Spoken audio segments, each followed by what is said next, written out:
Ustaz.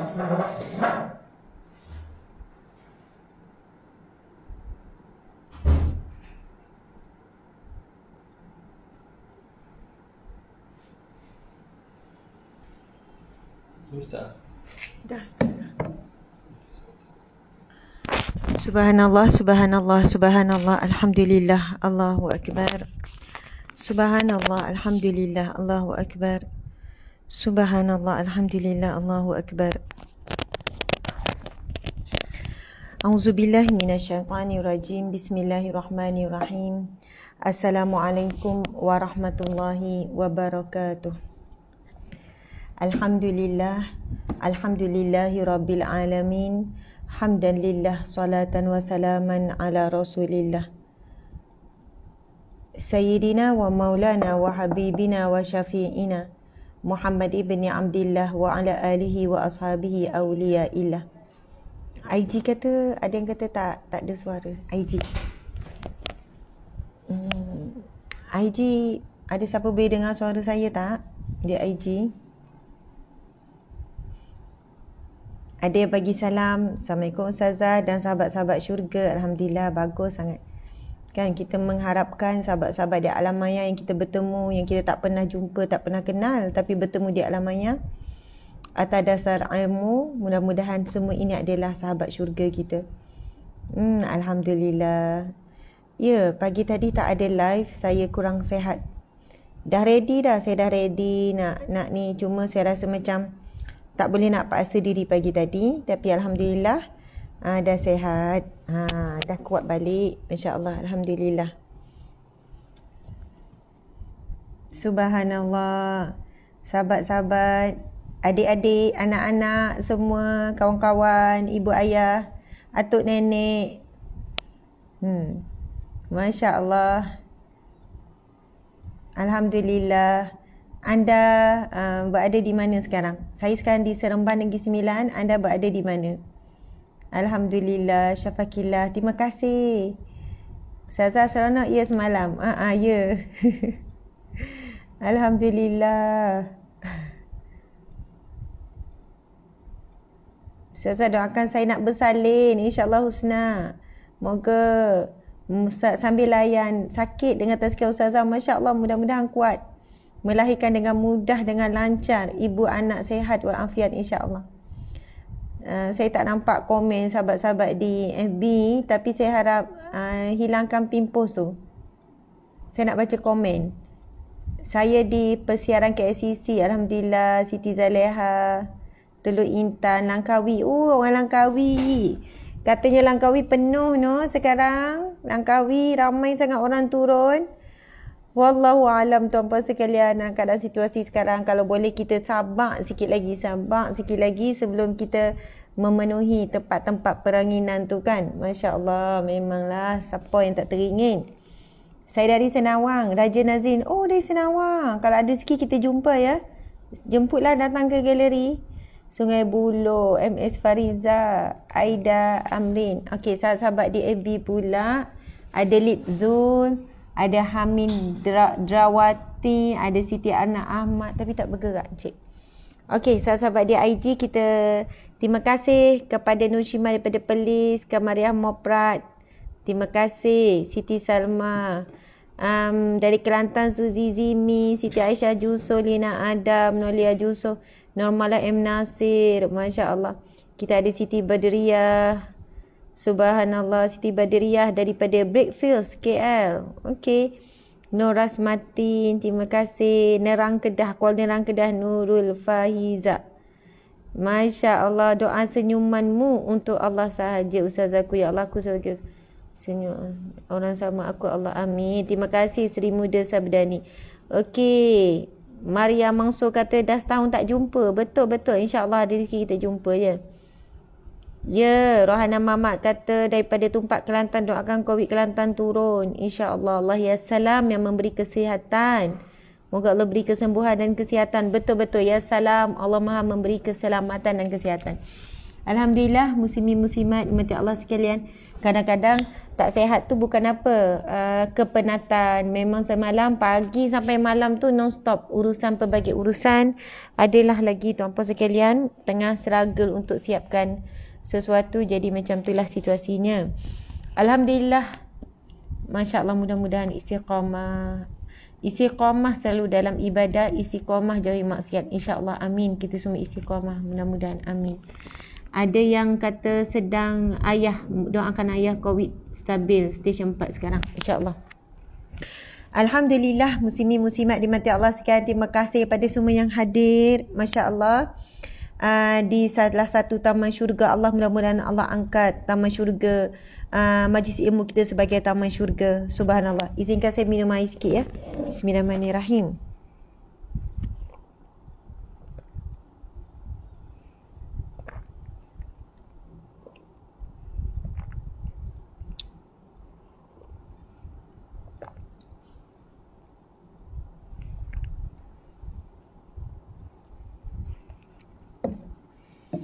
Masya Allah, sahabat-sahabat yang dikasihi, yang dihormati, yang dirindui, yang disayangi, subhanallah, walau di mana anda berada, marilah sama-sama kita memulakan majlis ilmu kita dengan bacaan umum kitab Al-Fatihah.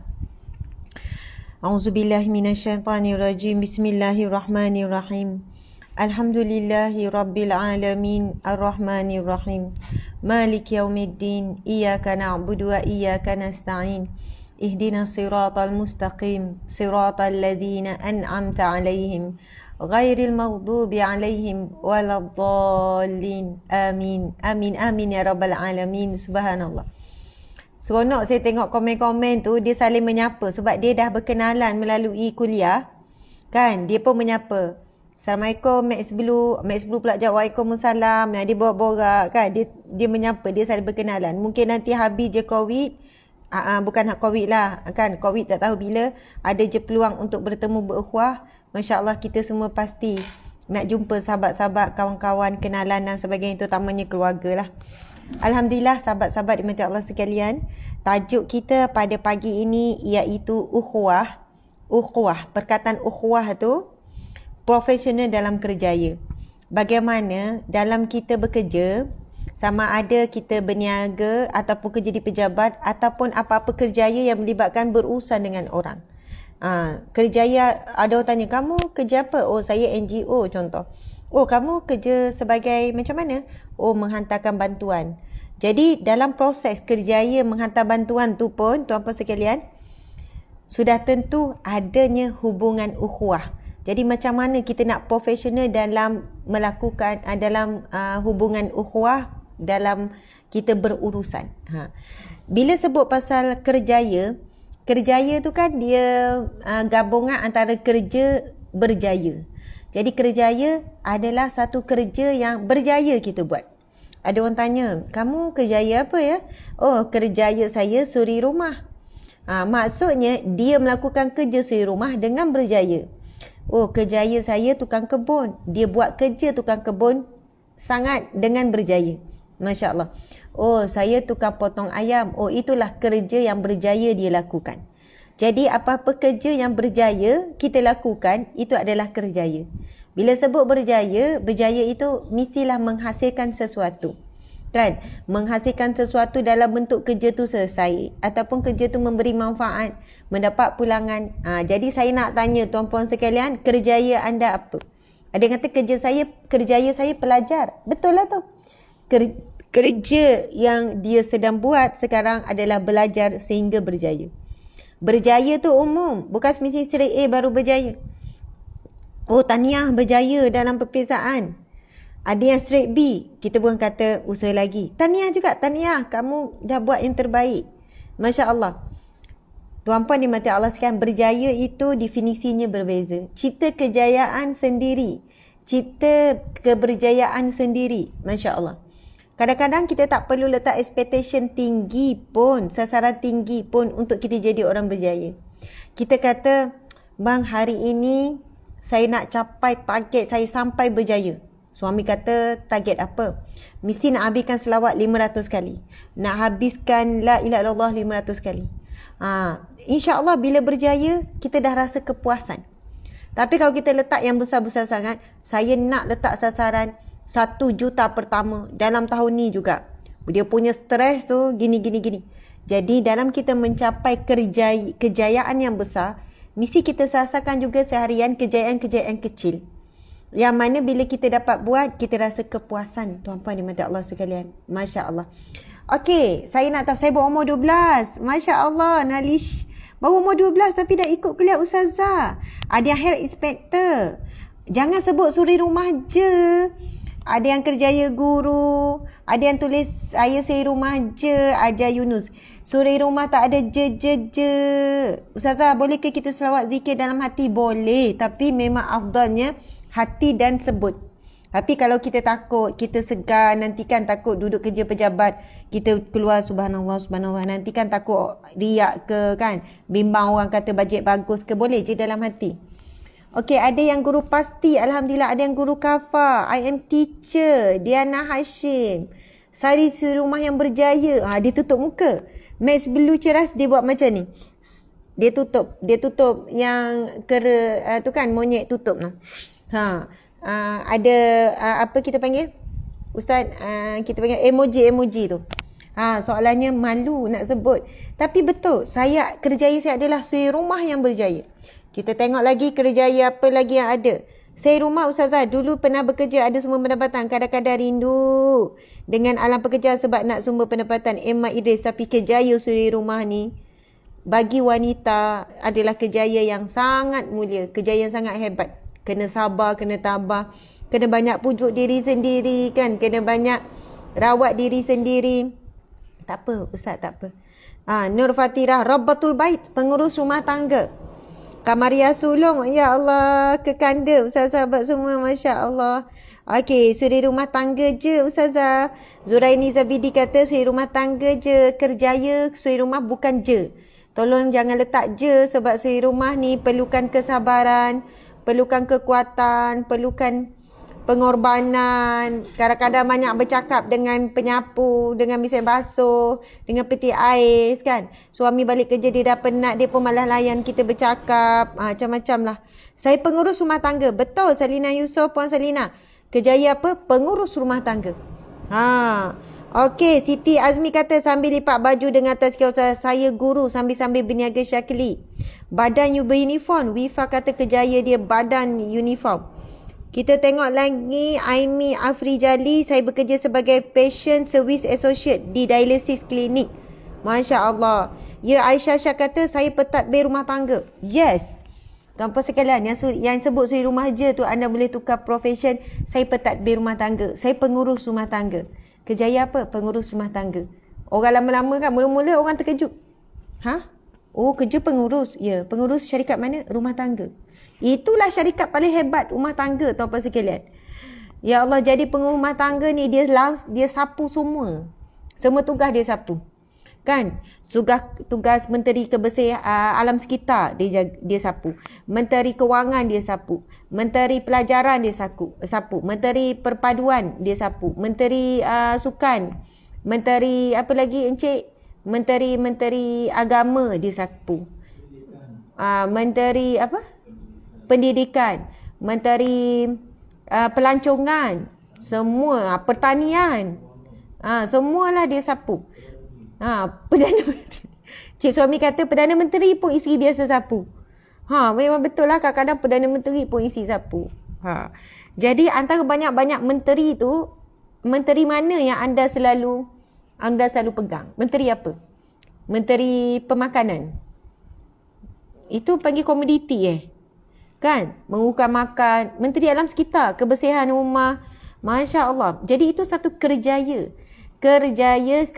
yang berjaya kita buat, dan mungkin tak dapat gaji di dunia tapi besarnya pahala di akhirat. Masya Allah. Okey, ada yang kata saya seorang guru untuk mengajar anak-anak. Terbaik Masyitah Matali sebut, Ustazah saya seorang guru untuk mengajar anak-anak. Oh, ini mentaliti yang sangat bagus, sebab dia bukan seorang ibu je, tapi dia letak dia seorang guru. Jadi ada waktunya dia jadi ibu, dia masak, dia uruskan gini-gini kan. Tapi ada waktunya dia bertukar jadi guru. Jadi mungkin dia ada sistem macam mana nak mengajar anak-anak dia mengikut pengetahuan yang dia ada. Saya si rumah je Ustazah buat bisnes kecil-kecil Puan Latif. Puan Latif kena sebut saya pengurus rumah tangga. Dan waktu yang sama saya buat bisnes. Jangan sebut bisnes kecil-kecil. Saya buat bisnes. Sebab bisnes kecil ke besar itu bukan ukuran di sisi Allah. Ukuran di usus Allah adalah berkat atau tidak. Kalau besar, hebat, jutawan tapi tak berkat, Allah tak pandang sikit pun. Mati berat. Hisap dalam kubur tu berat. Masya Allah tu apa sekian. Tak apa, yang penting bisnes tu barakah. Walaupun kecil tapi dia cukup. Walaupun kecil dia akan berkembang. Masya Allah. Si rumah campur tukang jahit. Jadi Yana Syahari adalah pengurus rumah tangga ataupun pentadbir rumah tangga dan waktu yang sama tukang jahit. Terbaik. Okey, Kira Sarawak kerjaya saya jurutera dan sambil berniaga. Masya Allah, terbaik-terbaik ni. Ramai ni sahabat ni. Sahabat-sahabat saya ramai pengurus rumah tangga sepenuh masa. Setia Sumayah kata saya pengurus rumah tangga sepenuh masa. Saya tengok ada gambar anak-anak kecil. Okey, Masya Allah. Shelina Khuaijah kerana sekolah bila bekerja rumah saya bekerja jadi si rumah tangga. Sungguh mencabar dengan anak-anak. 5 orang termasuk baby 3 bulan. Yes, memang betul. Saya guru merangkap ketua keluarga. Rosyati Sudin merangkap ketua keluarga. Mungkin beliau adalah ibu berdikari. Masya Allah. Okey, nanti Ustazah, my KL Roger saya ya. Kita atau tempahan nasi dagang Ustaz. Saya ambil tempahan nasi dagang. Sikit-sikit lah. Non Nazihah Ngah. PM saya sekarang. Kejap lagi turun KL ada urusan memang kena turun. Dia kata dia jual nasi dagang. Rasa dah lama tak makan nasi dagang ni. Sungguh ke ni? Puan Nazihah Ngah ni. Staff tolong hubungi Puan Nazihah. Dia suruh hello ni. Dia kata kau turun KL, dia nak bagi nasi dagang dia. Staff dengar tak? PM ni, Puan Nazihah ni. Macam sedap nasi dagang dia. Dan Rozi kata saya CEO rumah tangga.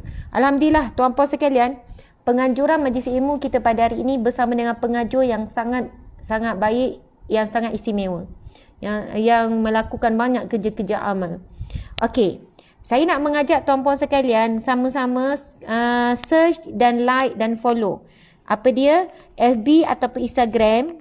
Nama pertubuhan ini ialah Pertubuhan Sukarelawan Ad-Diniyah. Pertubuhan Sukarelawan Ad-Diniyah. Subhanallah. Nombor telefon boleh tuliskan, boleh tolong saya tuliskan nombor telefon. Mungkin anda terfikir ingin menjadi sukarelawan untuk bantu kerja dakwah, untuk bantu kerja amal dan apa jualah, boleh tanya dulu di talian 03 87 40 1099. Saya ulang lagi sekali, 03 87 40 1099. Itu adalah hotline bagi Pertubuhan Sukarelawan Ad-Diniyah. Masya Allah. Jadi penganjur kita hari ini adalah sebuah NGO yang diberi nama Pertubuhan Sukarelawan Ad-Diniyah. Terima kasih kepada Puan Mariam Doda binti Mahmud Doda selaku Presiden Ad-Diniyah.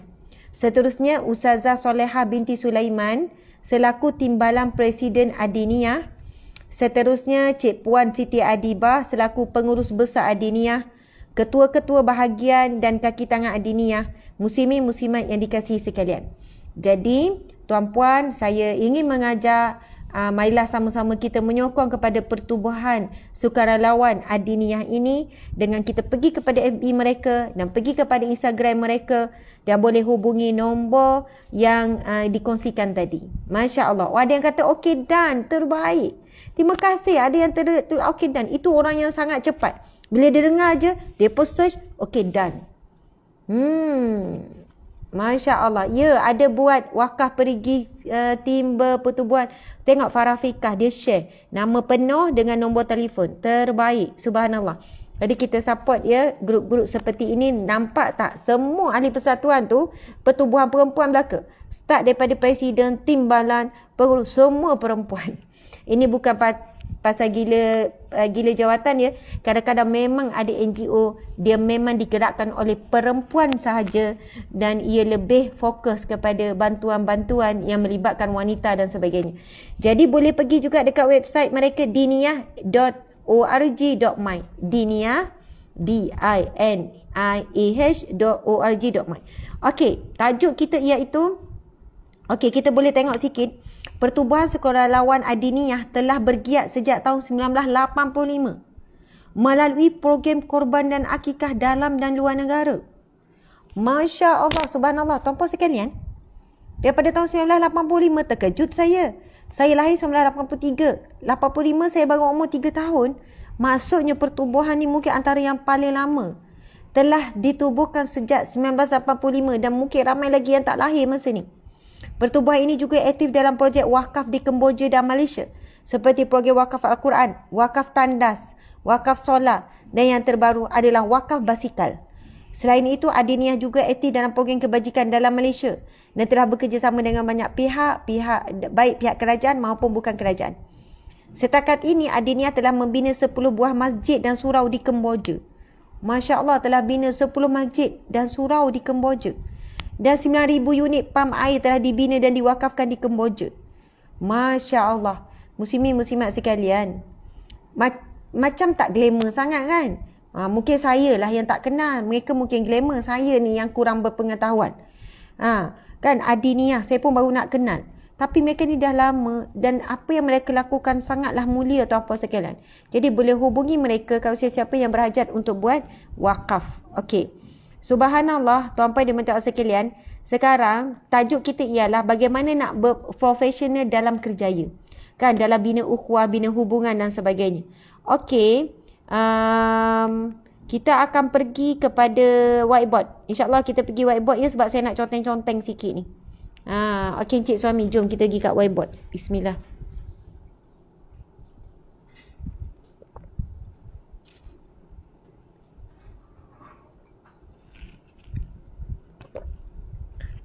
Nampak saya macam kurang larat sikit kan? Macam kurang bermaya. Betul, saya pun tengah berjuang dalam kerjaya saya. Saya nak pastikan kerja saya berjaya, iaitu kerja saya ceramah. Dan kerja-kerja lain ada lagi tuan-puan sekalian, saya pada ceramah. Pengurus rumah tangga pun ya. Pengarah syarikat pun ya. Pengurus penaung NGO pun ya. Jadi kerjaya tu banyak, tapi mudah-mudahan berjaya di sisi Allah, berjaya juga di dunia dan di akhirat.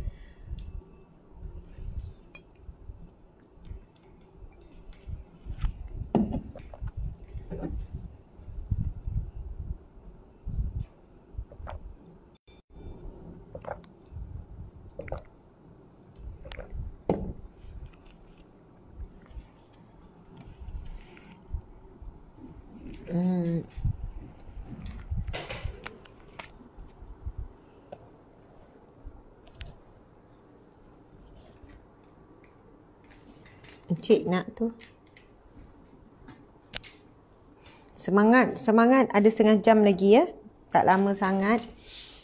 Cuma kurang bermaya je. Rasa macam kurang bermaya lah. Macam lemah gitu kan. Gitu. Ustaz tolong. Encik Suami, kalau saya tak larat, Encik Suami sambung tau ceramah ni. Boleh? Boleh ya? Okey. Boleh ni, Encik Suami ni boleh ni. Biar dia menunggu-nunggu saja ni.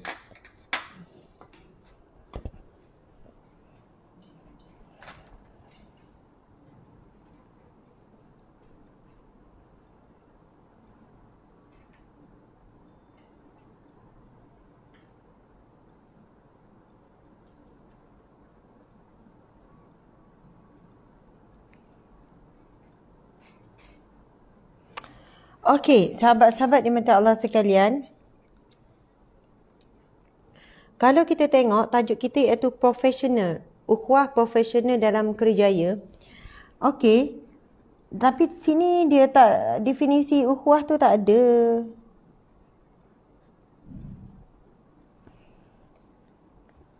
Tajuk kita ukhuwah.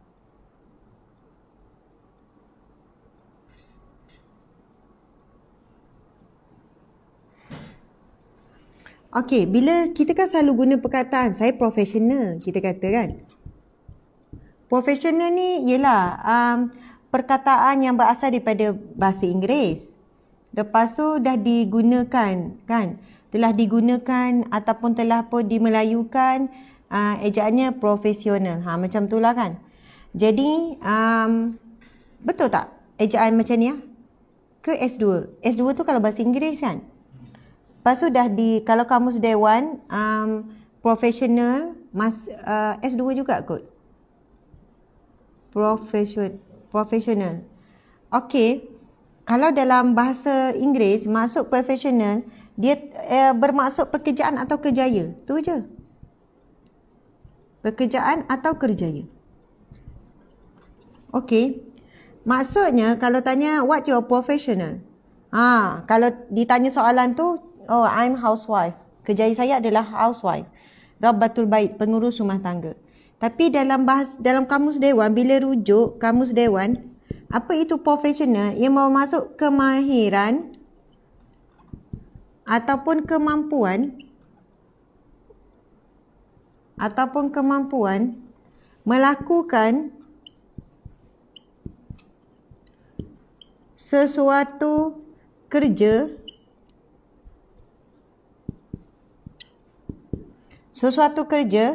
dengan cekap, teratur, apa-apalah cekap, teratur, baik dan lain-lain lah. Jadi, bila kita kata saya adalah pengurus rumah tangga yang profesional, macam tu kan, upgrade. Saya adalah businesswoman. Profession saya adalah businesswoman, contoh. Berniaga. Kita tak perlu ikat kerjaya kita dengan perkataan saya si rumah je, saya berniaga kecil-kecil je, saya buat-buat sikit kerja, jahit-jahit sikit-sikit. Kerana kita tanpa sedar telah mendowngrade kerja yang sangat mulia. Kerja yang mulia bermaksud kerja yang mencari rezeki, ataupun daripada kerja tu tak dapat rezeki duit tapi rezeki lain. Contoh kerjaya rumah tangga, suri rumah, dia mungkin tak adalah hujung bulan suami bayar gaji.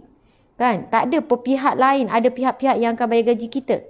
Tetapi kerjaya pengurus rumah tangga, Masya Allah, rezeki lain dia dapat. Jika dia buat secara profesional. Dia buat dengan cekap, teratur, baik. Dia laksanakan profession dia sebagai pengurus rumah tangga dengan terbaik. Dia akan dapat paling utama kasih sayang daripada Allah. Perhatian daripada Allah. Pahala, ganjaran. Dan itulah laluan yang sangat besar untuk dia ke syurga Allah. Daripada kerjaya pengurus rumah tangga yang dia lakukan secara profesional terbaik, kan? Dan kadang rumah tersusun elok, jadual dia susun untuk ahli keluarga, untuk anak-anak. Dia sangat cekap menguruskan pengurusan-pengurusan ni. Oh, dia jadikan rumah dia itulah pejabat dia. Dapur tu pejabat utama. Kemudian ada pula lagi pejabat-pejabat lain. Pejabat pun dalam satu pejabat ada ruang makan, ada ruang rehat. Betul kan? Ada ruang solat. Jadi dia masuk, dia tengok rumah tu adalah sebagai pejabat untuk dia bekerja. Dan kerjaya dia adalah pengurus rumah tangga. Ni saya bagi contoh saja ya, tuan-puan sekalian. Jadi, apa-apa pekerjaan bukan semestinya menghasilkan duit. Apa hasil kita dapat? Mungkin kasih sayang yang tulus ikhlas daripada anak, daripada pasangan. Hasil daripada tulus ikhlas kita melakukan pengurusan-pengurusan rumah tangga. Allah akan beri balasan tu di dunia lagi. Di akhirat lebih lagi lah. Sebab kita akan diuji juga dengan sabar, ada kecewa, ada sedih dan sebagainya. Jadi kalau anda contohnya kerjaya anda apa? Seorang guru pendidik. Dan anda jadikan kerjaya guru ataupun pendidik itu sebagai satu kerjaya yang profesional.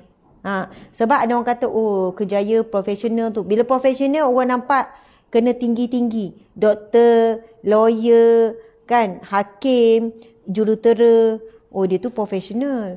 Seolahnya kita letak begitu. Sebenarnya profesional bukan letak pada sesuatu jawatan ataupun suatu kepakaran. Tetapi ia terletak pada bila kita melakukan sesuatu kerja dengan cekap, teratur dan baik. Itu kira profesional. Kalau tahap profesional kita, itulah tahapnya. Okey, itulah tahap profesional kita. Kan, bagi setengah orang, rumah dia tu dah kemas tu. Tapi dia tak pandai susun. Bagi orang yang tingkatan profesional lagi tinggi, dia pun kata, ini elok duduk kat sini. Okey, kalau susun macam ni lagi cantik. Tapi bagi dia itulah cara dia yang terbaik. Sebab itu ukuran terbaik pun bergantung kepada pendedahan, kehidupan dia kan, tahap dia berfikir, kemampuan, keuangan dan sebagainya. Jadi jangan buat perbandingan diri kita dengan orang lain. Bang, kesian awak kan bang. Saya ni tak pandai rumah-rumah. Saya tak pandai dekor-dekor. Contoh kan. Sebab apa timbul ayat tu? Sebab kita tengok buat perbandingan dengan rumah orang lain tu, rumah kecil juga tapi pandai dekor. Suami yang baik dia kata tak apa, saya okey, saya terima awak seadanya. Kita belajar sama-sama. Ayat hujung tu penting. Jangan selesa dengan takut yang sama. Jangan selesa dengan ayat yang penting awak terima saya sudahlah. Orang lain tak penting bagi saya. Penting pandang awak pada saya. Awak rasa okey saya kemah macam ni Okey, saya okey je. Itu yang menyebabkan kita tidak berubah menjadi lebih baik. Tapi alangkah baiknya kita kata, bang, saya tengok tadi ada kelab dekor-dekor tu kan. Kos dia murah je. Saya nak buat sendiri. Dulu, cik suami, Mei panggil cik suami. Main cik suami. Boleh cik suami? Cik suami takut, mainlah sini. Saya dulu pun, kita kan tak mampu. Bukan maksud tak mampu, ikut kadar kemampuan. Cik kena jujur. Siapa yang cat rumah? Rumah lama. Ustazah. Ya. Encik ada tolong tak? Ada. Berapa persen cik cat? Berapa persen saya cat? Wow. Bila tarikhnya tu dah lupa semua dah. Boy, agak-agak lah. Masa cat bilik-bilik anak, cat bilik kan saya kan. Encik sibuk masa tu. 70% lah, 80% insyaAllah. Saya bukan nak cerita apa. Saya nak sebutnya bukan satu kekurangan pun. Kita tak mampu nak upah orang lain cat rumah, kita cat sendiri. Saya cat sendiri. Cat lah beria, siap buat dekor-dekor, siap buat letak selotip kan ini, tengok kok Google macam mana. Bukan sikit cat. Satu rumah bahagian atas tu cat sendiri. Kan beli cat yang biasa saja. Tapi anak puas hati. Kata nak design macam mana? Cari kat Google. Kan buat garis warna beza-beza. Yang lelaki pula nak petak-petak. Lepas tu okey ni colour apa colour ni. Dia bantu. Sebab masa tu encik suami sibuk. Dia boleh tengok bahagian atas-atas sangat saya tak sampai. Naik panjat tangga. Maksudnya kalaulah saya ni. Bang saya tak mampulah saya. Tapi kita ni kena ada satu perkara yang mencabar dirilah. Maksudnya usaha buat lebih. Okey, saya tanya encik kan. Encik setuju tak dengan ayat kita kena terima je lah ayat macam ni. Awak kena terimalah saya seadanya. Memang tu je kemampuan saya. Bagi encik macam mana ayat tu? Kurang setuju Zaza. Kenapa? Sebab manusia tu boleh berubah. Ya. Lagi? Itu je. Tambahlah sikit lagi. Dia kalau sebab pasangan kita ni dia tengok dia boleh buktikan dia lebih dan lelaki tu punya suami lembek, tak boleh, tak berdaya, tak nak berubah. Jadi benda tu kalau dia dah buktikan boleh buat dia cat dan sebagainya. Contohnya bukan kita lah contoh. Maknanya lelaki sepatutnya lebih pada tu lagi. Dia dikatakan saya ni macam ni, tak boleh buat kerja berat-berat, cepat letih, cepat lemah. Jadi kalau perempuan boleh, kenapa lelaki tak boleh? Itu satu persoalan juga. Apa pandangan Ustazah pula? Boleh tanya saya pula. Okey, contoh kan ada orang bila dia bekerja di pejabat, dia kata ni je level saya tak boleh nak buat lebih. Bos suruh buat kita kerja. Okey bos ni je yang saya mampu buat, ni saya dah buat yang saya baik. Minta maaf lah bos, yang ni je mampu. Kalau encik lah dapat pekerja yang macam tu, nampak sangat dia asal siap saja. Tapi buat alasan, inilah kemampuan saya, ni dia level saya dah buat dah lebih baik. Macam mana tu dengan ayat macam tu? Sama juga dengan orang yang kahwin. Kan? Bila seorang perempuan kata dekat suami dia, sebab tu saya selalu handle masalah rumah tangga. Bila suami komplain isteri ni tak pandai ngemas, tak nak ngemas rumah, biar bersepah, tunggu dia balik kerja dengan pinggan-pinggan ni. Dia cakap apa? Terimalah saya seadanya. Inilah kekurangan saya. Saya memang daripada kecil sampai besar mak uruskan semua. Awak kena terima. Awak kata awak sanggup terima saya seadanya kan. Sekarang ni saya nak bagi tahu saya memang tak pandai masak.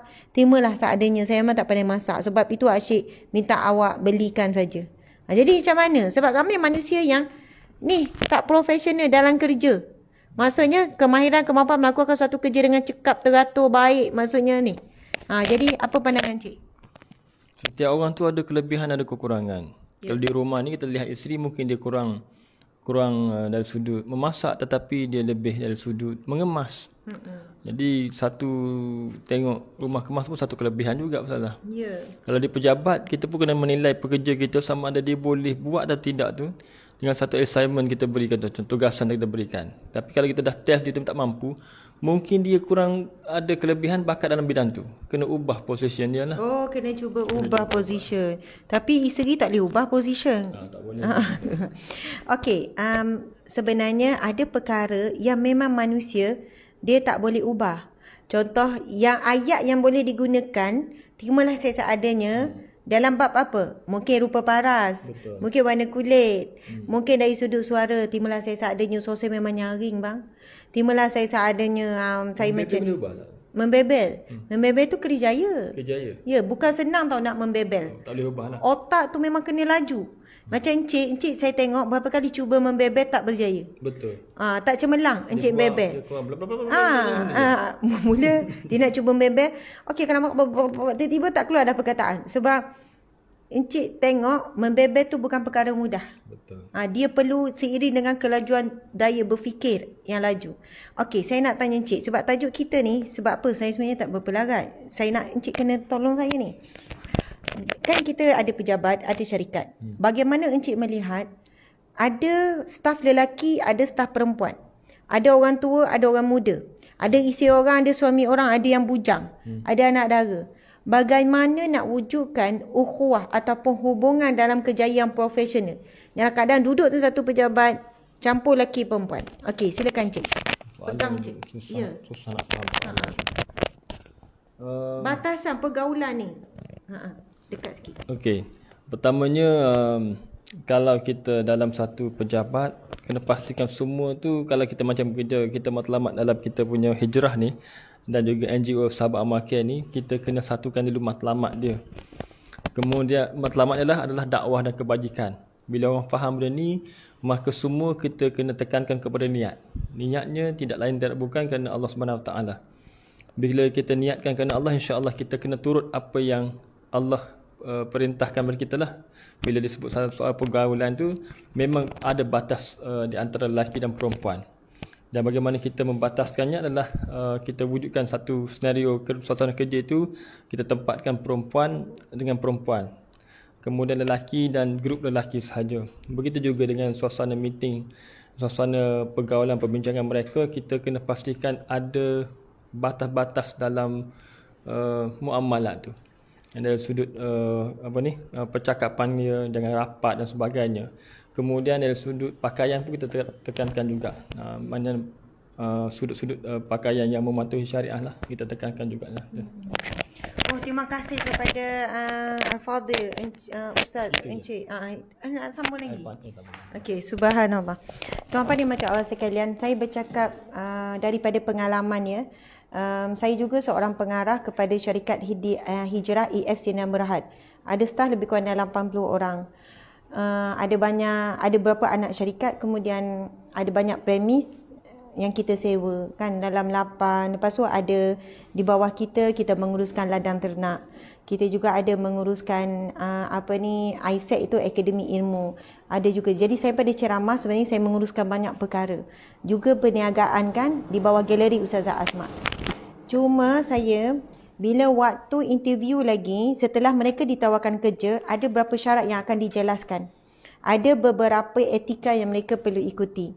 Antaranya adalah etika pemakaian. Saya kata ini adalah etika pemakaian bekerja di syarikat kami dengan NGO dan sebagainya. Wanita wajib pakai tudung labuh. Saya kata bagaimana awak pakai di rumah, itu di luar bidang kuasa saya. Tapi ketika awak berada di bawah tanggungjawab saya, bekerja dengan kami di sini, pakaian wanita semua. Yang tangan pakai handsock, stokin wajib walaupun mereka datang dalam keadaan tidak menutup aurat dengan sempurna, stokin tak pakai, tudung kecil, nampak dada dan sebagainya. Tapi bila kita tengok mereka ada kelayakan, mereka mampu dan ia adalah calon pilihan kita. Dan kita tak judge seseorang. Kita kata, okey terima kasih sebab sudi gini-gini dan kita beri peluang dan saya akan minta Kalau kamu sanggup untuk mengikuti etika pemakaian ini, maka kami sangatlah mengalu-alukan. Sebab semua yang datang bukan semestinya pengajian Islam. Ada accountant, ada human resource, ada pengurusan pentadbiran, ada dalam background marketing, background media dan sebagainya.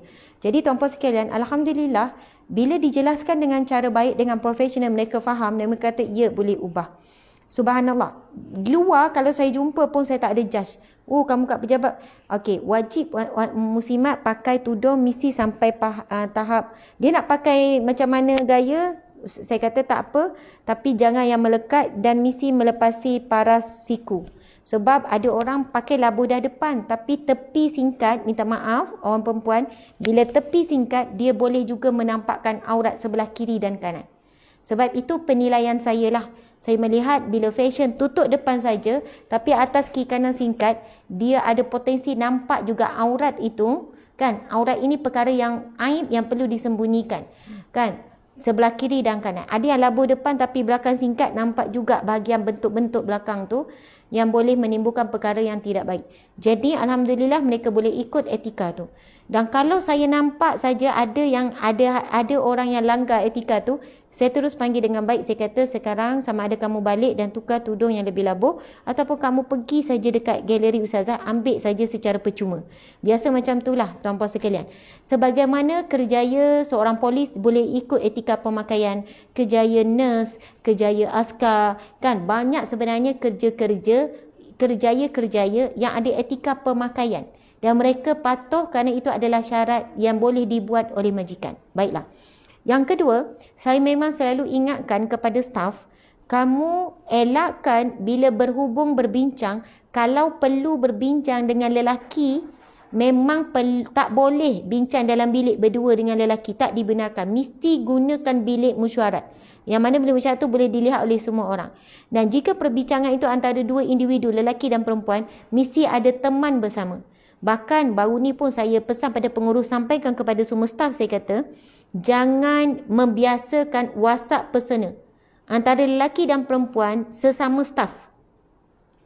Dia kata, okey Ustazah, so macam mana? Kalau perlu dan perbincangan itu panjang, buat grup saja. Masukkan seorang lagi teman. Faham ya? Okey, contoh nak ni, kalau benda simple sangat, sampai mana dah? Itu lain. Contoh ada perbincangan. Ketua dengan penolong unit contoh. Dia ada perbincangan yang tak nak anak-anak unit dia tahu. Jadi perempuan dan lelaki. Saya kata kalau macam tu, terus bentuk grup, tambah seorang lagi sesiapa yang rasa boleh jadi teman dalam grup tu. Supaya elakkan daripada berdua. Kenapa saya macam, Ustazah ni macam banyak bersangka buruk. Ini bukan sangka buruk, ini berhati-hati. Sebab saya lihat, daripada pengalaman saya ada masalah kes-kes rumah tangga, masalah-masalah masyarakat kita, banyaknya timbul skandal di tempat kerja. Suami orang, isteri orang. Kan, suami orang dengan anak dara, isteri orang dengan bujang. Asal daripada urusan-urusan rasmi dan kerja. Sebab tak dijaga daripada awal. Subhanallah. Begitu juga dengan, kalau saya dengar contoh staf perempuan gelak kuat, memang saya akan tegur. Tolong perlahankan sikit. Ada lelaki ya. Macam itulah. Sama juga macam Ustaz sebut, satu unit tu ada semua. Contoh unit penyelidikan ada 10 orang. Memang ada lelaki 2 orang, ada perempuan. Kita tempatkan mereka di satu tempat, tetapi meja tak ada sebelah-sebelah. Tak akan berlaku meja sebelah-sebelah lelaki perempuan. Mesti asing diusahakan juga, ikhtiari juga. Begitu juga bila kita ada misi banjir kan. Bila pergi misi banjir, sebab dah biasa kita jaga ikhtilat, mesti ada batasan-batasan lelaki dan perempuan selalu diingatkan. Bahkan staf perempuan ni tak sanggup pun kalau staf lelaki yang tolong bawa kereta. Mereka duduk belakang. Pergi mana-mana, kalau ikut saya tak benarkan staf lelaki dan perempuan naik satu kereta kecuali terpaksa. Itu pun tak dibenarkan staf lelaki bawa, perempuan duduk depan. Macam saya dulu kerja di jawatan agama. Saya kerja auditor kan, halal dan sebagainya. Perlu turun kilang. Kadang-kadang bos benarkan kita seorang saja pergi. Jadi yang bawa tu ada driver jabatan. Saya akan minta kebenaran untuk duduk belakang. Saya kata minta maaf, saya bukan sombong duduk belakang macam big boss, tetapi saya segan untuk duduk sebelah. Jadi insya-Allah kadang-kadang saya minta dengan bos, tapi kadang-kadang ada waktunya kita diarahkan untuk pergi satu meeting segera dan memang tak ada orang boleh teman sebab meeting tu nama kita saja naik. Jadi kita duduk di belakang. Tetapi banyak keadaan saya drive sendiri. Tapi ada situasi yang kita tahu tempat tu tak ada parking apa semua. Meeting nak kena sampai mewakili jabatan ni sikit lagi. Jadi kita terpaksa menggunakan khidmat tu. Sebab itu kami juga tak benarkan bagi tahu kalau kamu terpaksa macam mana pun nak pergi ke satu tempat untuk urusan yang urgent, kan, kereta asing-asing. Ustazah, nanti banyaklah bayar tol lagi minyak. Saya tak ada masalah. Kamu pergi kereta asing-asing. Kalaulah perlu sangat pergi satu kereta, walaupun perempuan 2 orang, jangan ada siapa duduk sebelah depan. Dua-dua duduk belakang. Kesianlah pula Ustazah rasa macam dia driver padahal sama-sama staff. Tak ada masalah. Sekarang bila kamu duduk sebelah-sebelah, walaupun penumpang dengan ni, ia boleh menimbulkan sesuatu yang tidak baik. Nauzubillah min zalik. Semua itu kena hindarkan daripada awal lagi. Saya selalu pesan apa yang berlaku, kan, apa yang berlaku dalam syarikat apa semua berkenaan dengan halal haram, kan, berdosa pahala, dia tetap berkait dengan saya sebagai majikan. Jadi peraturan-peraturan dan peringatan seperti itu bagi saya sebagai seorang majikan muslim memang perlu terapkan. Kalau kami setiap pagi wajib berkumpul dalam bilik mesyuarat pun sama. Takkan ada susunan walaupun ramai mesyuarat sekali 60 orang. Takkan berlaku susunan tepi perempuan lelaki, lepas tu perempuan, kan, mana tempat kosong, tak. Mesti dah ada bahagian khas lelaki, ada bahagian khas perempuan. Kita sentiasa berkumpul, tuan-puan sekalian, ada je waktu pagi masuk kerja, mulakan dengan Al-Quran 2 muka surat berserta terjemahan. Sekarang dah juzuk berapa, kita dah nak khatam dah. Maksud setiap pagi 2 muka surat dengan terjemahan. Kemudian baca maksurat wajib, ramai-ramai berjemaah. Masa PKP kita buat secara online walaupun mereka duduk di tempat meja masing-masing. Subhanallah. Lepas tu apa yang kita usahakan, tandas lelaki dan perempuan ialah asing. Walaupun perempuan jauh sikit supaya tak bertembung. Dan kita juga ada contoh, ada 2 tangga. Kita kata tangga ini lebih kepada lelaki, tangga ini lebih kepada perempuan untuk digunakan. Supaya tak adalah berlaku bila perempuan duduk atas, lelaki naik, takut nampak, kan, aurat-aurat dan sebagainya. Subhanallah. Jadi tajuk kita pada hari ini iaitu berkenaan dengan ukhuwah profesional dan kerjaya. Dalam kita membina ukhuwah, hubungan yang baik dalam kerja, kan, di tempat kerja atau di mana sahaja. Dan bukan sekadar di tempat kerja, kadang-kadang dengan jiran lelaki. Kan, jiran lelaki. Saya pun ada ramai jiran. Kadang-kadang dia orang tegur. Saya kata, Ustazah, kita pun Waalaikumsalam. Mesti ada batasan. Jangan terlebih sangat senyum macam kita senyum pada perempuan. Senyum pada perempuan mungkinlah senyum semewek, orang Ganu kata. Senyum simpul, kan, siap dengan macam. Tapi bila bercakap dengan lelaki, mesti ada riak yang berbeza. Mesti senyum yang sekadarnya. Balas pun sekadarnya. Ramah, kalau kita kata, saya memang orang ramah, nak macam mana? Saya ni ramah, mak ayah ramah, keturunan ramah. 7 keturunan semua peramah. Sebab itu saya, kan, saya tak boleh jaga diri saya lah. Saya macam ramah lah, macam tu, kan. Tak boleh kita letakkan ayat seperti gitu, tuan-puan sekalian. Mesti kita pandai bawa diri. Ramah dengan perempuan lain, ramah dengan lelaki lain. Ada perempuan yang ramah, semua lelaki pun dia panggil sayang. Sayang, tolong jap, angkat tu. Sayang, mesin jap sayang. Amboi, semua dia panggil sayang. Saya kata, Kak, kenapa panggil sayang? Kak dah besok panggil semua sayang lah. Alah, tak ada apa pun. Bukan sayang yang macam bercinta tu, dia cakap. Semua panggil sayang, Senang, akak tak ingat nama. Akak panggil je nama semua sayang, Kata, Kak, tak boleh. Janganlah macam tu. Kotlah ada yang terasa ingat akak sayang betul. Kan, kono pula isteri dia tak pernah panggil dia sayang. Akak pula panggil dia sayang. Kan mengigau dia. Bayang-bayang akak sayang-sayang, Kadang-kadang bagi kita panggilan itu biasa. Tapi bagi orang panggilan sayang itu ada sesuatu yang sangat bermakna, sangat dalam. Kan ada, nak sebutnya di tempat kerja ini, fitnah. Fitnah itu, ruang fitnah begitu besar. Saya pernah bekerja di agensi kerajaan. Kan, hampir 10 tahun, jadi 9 tahun. Saya boleh tengok senario bila ukhuwah, hubungan tu dah jadi terlalu rapat, mereka telah mengurangkan batasan. Dengan ayat, tak ada apa perasaan pun. Aku bukan ada nafsu pun dengan dia. Dia pun ada isteri, aku pun ada suami. Tak ada apa, macam adik. Tuan-puan sekalian, tak boleh buat alasan dah macam adik, dah macam abang, dah macam ni. Duduk kat pantry borak 2 orang. Perasaan kita bukan ukuran untuk meletakkan hukum. Kadang tu minta maaf ya, sekarang ni dah boleh dah minum dekat kedai makan ni, memang ada keadaan dan budaya, tak tahulah, bukan kerja kerajaan saja, kerja swasta, boleh pergi minum pagi 2 orang, lelaki perempuan, pergi minum berdua kat kedai. Kita pun tengok duduk meja depan-depan tuan-puan sekalian. Maaf saya cakap Nogori, saya orang Terengganu tapi duduk Nogori lama, memang kojo kat Nogori, selalu jumpa Nogori 9, boleh ya? Saya cakap Nogori sikit. Okey, duduk berdua tu kan. Lepas tu kita pun Assalamualaikum, Waalaikumsalam. Dan dia tak ada rasa bersalah apa. Sebab apa? Mentaliti dan budaya, alah bukan siapa, rakan sekerja. Kan rakan sekojo. Rakan sekerja, tuan-puan sekalian, alasan rakan sekerja. Boleh keluar satu kereta tu kiri dan kanan atas sebab rakan sekerja. Ni dah lama kojo ni, dah 10 tahun ni. Dia dah macam adik dah ni. Tuan-puan sekalian, bayangkan kalau suaminya tengok isteri dia dengan seorang ni walaupun rapat tapi duduk, walaupun khalayak ramai, duduk kat tempat kedai makan, duduk meja depan-depan, ia tetap sesuatu yang sangat tidak manis. Ia sesuatu yang menyakiti hati seorang suami ataupun isteri. Kalau isteri ni cakap dekat suami, bang awak ni tak profesional lah, awak pun kona lah dia selalu datang rumah. Kan abang pun tahu kan dia gini. Okey, bayangkan si isteri kalau melihat suami pula makan, minum dekat kedai, lepas tu staf perempuan ada depan, 2 orang je, tak ada orang lain, 2 orang. Lepas tu isteri tengok, bang, dengan siapa tu? Rakan sekojo. Awaknya fikir bukan-bukan. Dah lama kojo ni kita mungkin tak boleh terima. Tak boleh bang, alasan apa pun awak minum keluar berdua ni. Jadi nak sebut perkara ini sangat membarah dalam masyarakat kita.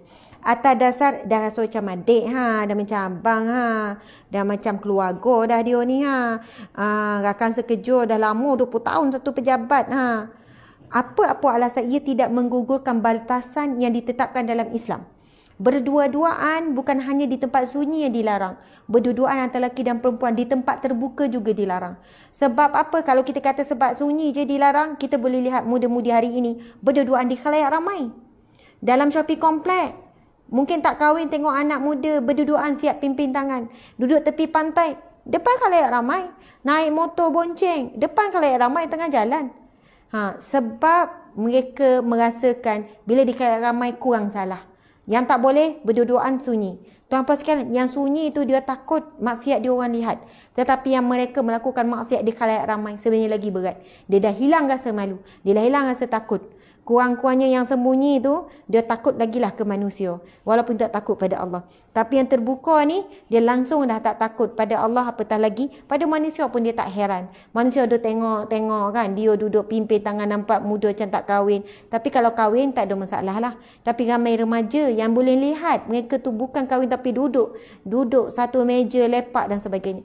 Jadi sahabat-sahabat dimati Allah sekalian, yang saya nak tekankan di sini adalah, jika anda sebagai pekerja bawah melihat ada situasi di tempat kerja yang kurang baik dari segi ukhuwah, bukan tak rapat, yang bimbang terlebih rapat. Kalau anda adalah pekerja bawah, anda mungkin boleh suarakan kepada pihak atasan ataupun boleh tulis elok-elok dalam satu kertas. Tapi jangan tulislah saya bukan Asma. Orang tahulah tu Asma. Jangan tulis tulisan tangan, nanti orang boleh kona. Tulis je type. Print, mungkin ada waktu sesuai, letak atas meja dia. Kalau rasa takut ada CCTV nampak siapa letak surat, pergi hantar pejabat pos. Kan tulis elok-elok. Assalamualaikum puan, minta maaf. Saya mendoakan ayat cinta kan, baik-baik dulu. Mohon maaf ya, saya nak tegur sikit. Kalau boleh jangan jaga batasan dalam pergaulan walaupun sesama tempat kerja. Contoh. Tapi kadang-kadang memang kena melalui orang atas pun sebut dalam meeting. Saya nak pesan supaya kita jagalah batasan-batasan pergaulan kan di antara kaki tangan perempuan dan lelaki.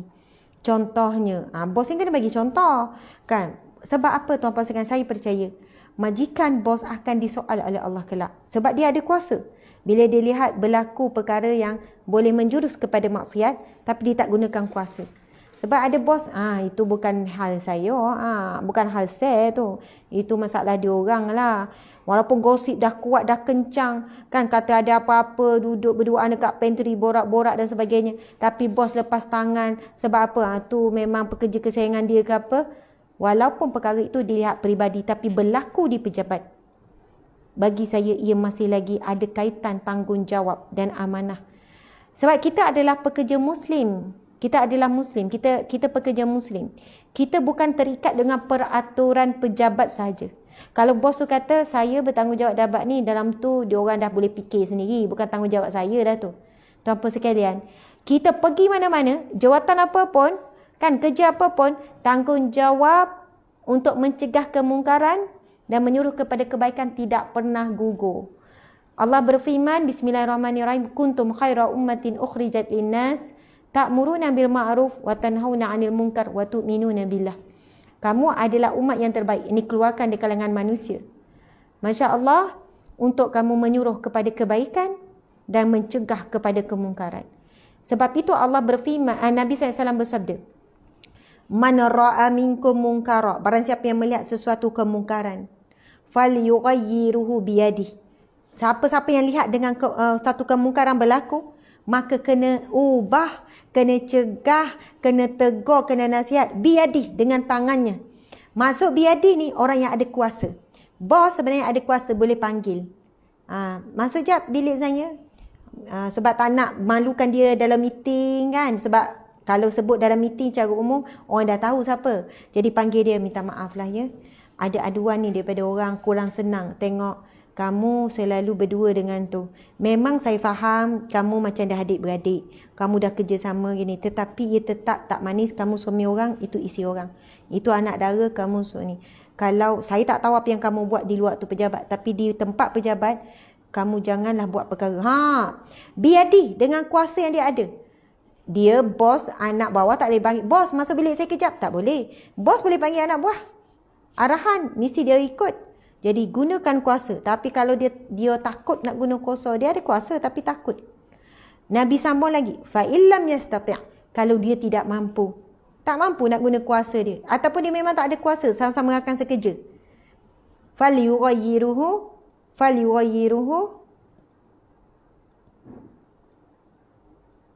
encik, fa illam yastati' fa bilisani. Jika dia tak mampu nak tegur dan dia tak ada kuasa, fa bilisani, maka dengan lidah. Nasihat baik-baik, cakap baik-baik. Kalau bos tadi dia boleh guna kuasa, masuk kejap. Kalau kamu ulang lagi, tu kuasa. Kalau kamu ulang lagi, saya perlu rujukkan kamu kepada HR. Saya tak boleh sebab keharmonian pejabat ni saya kena jaga. Itu guna kuasa. Nampak tak, ada ugutan, ada peringatan, ada ancaman. Tapi kalau tak mampu, fa illam yastati' fa bilisani, maka dengan lidah. Cuma dengan nasihat yang baik, tegur, cakap elok-elok, tak ada ancaman, tak ada ugutan, tak ada denda. Macam itulah. Fa illam yastati', kalau tak mampu juga dengan lidah, fa biqalbi. Nabi kata, tegur dan cegahlah kemungkaran itu dengan hati kamu. Wa dzalika adhaful iman, dan Nabi kata itu adalah selemah-lemah iman yang lemah. Tuan-puan sekalian, berapa lama kita nak berada di takut iman yang lemah? Nabi kata adhaful iman, itu selemah-lemah iman. Kalau kita mati dalam keadaan sebenarnya kita boleh cakap, tapi kita memilih tak naklah cakap. Nanti orang tu kecil hati. Nanti kan elok-elok kita selalu dapat kuih tak dia. Bila dah tegur nanti tak ada harapan nak dapat kuih tak. Contohlah, kita boleh tegur dengan mulut, tapi sebab kita nak jaga kepentingan yang kita ada daripada dia. Jadi kita tak tegurlah dengan mulut. Contoh macam tu lah kan tuan-tuan sekalian. Jadi kalau tak mampu dengan hati. Hati tu memasuk juga doa. Kan kita doakan, ya Allah, berhentilah dia, janganlah dia buat lagi, ya Allah, mata ni tak sedap tengok. Bukan ngumpat, bukan mengata, bukan mengeji saja. Tapi dengan doa, tuan-tuan dia mati. Mohon maaf, bunyi bising kan. Tapi sekejap je tu. Lagipun masa kita dah habis. Okey, tuan-puan dimati Allah sekalian. Jadi, sebab itu saya sebut lagi sekali.